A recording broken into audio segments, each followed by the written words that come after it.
मेरे प्यारे साथियों, वाहिगुरु जी का खालसा, वाहिगुरु जी की फतेह।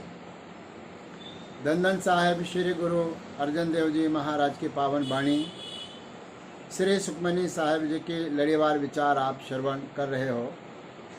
अभी तक आपने 15वीं पौड़ी की 6वीं 15वीं अष्टपदी की 6वीं पौड़ी तक विचार श्रवण किया है। आज 7वीं पौड़ी के विचार हम करेंगे। आओ सीधे वाणी से जुड़ते हैं। पौड़ी इस प्रकार से आरंभ है। मृतक को जीवालनहार। वह प्रभु परमात्मा कैसा है? मृतकता भाव है, जो मर चुका है, जिसके अंदर श्वास नहीं है। ऐसे मुर्दे को भी वह जीवालनहार, वह जीवित कर सकता है। मुर्दे में भी जो प्राण फूंक सकता है, मुड़ के सुरजीत कर सकता है, पुनः जीवित कर सकता है, ऐसी शक्ति उस परमात्मा के अंदर है।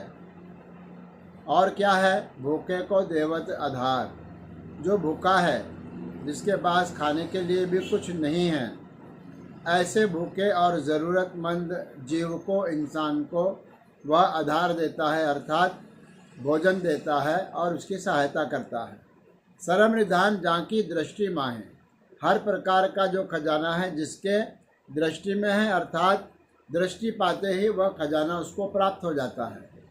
पूर्व लिखे का लहना पाए।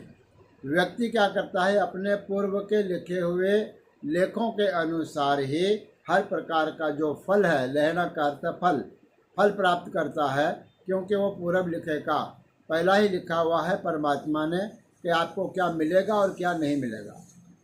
सब किस जिसका ओ करने जोग। हर चीज़, हर वस्तु परमात्मा की है और वह करने के लिए योग्य है। जो का अर्थ है योग्य।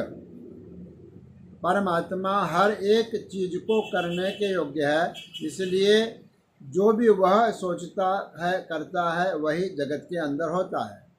तिस बिन दूसर होवा न होगा। उसके अलावा संसार के अंदर दूसरा ना कोई हुआ है ना दूसरा कोई हो सकता है। जप मन सदा सदा दिन रहनी।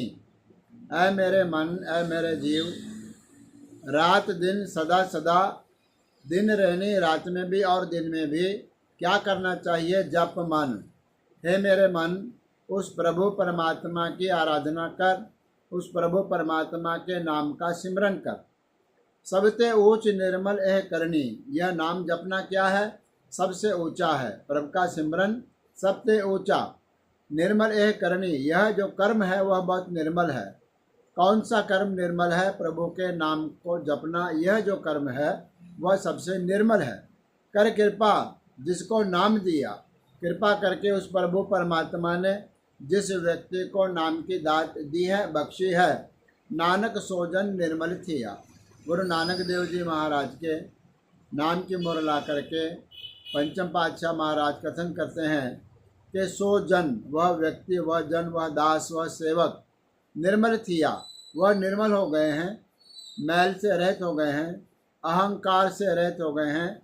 उनके अंदर अब किसी प्रकार का अहंकार नहीं है, हौमे की भावना नहीं है। इस प्रकार से उनका जो है मोक्ष और उनकी मुक्ति हो गई है।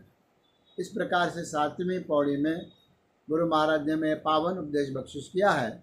अगली पौड़ी में गुरु महाराज क्या उपदेश करते हैं, इसके विचार हम परसों करेंगे।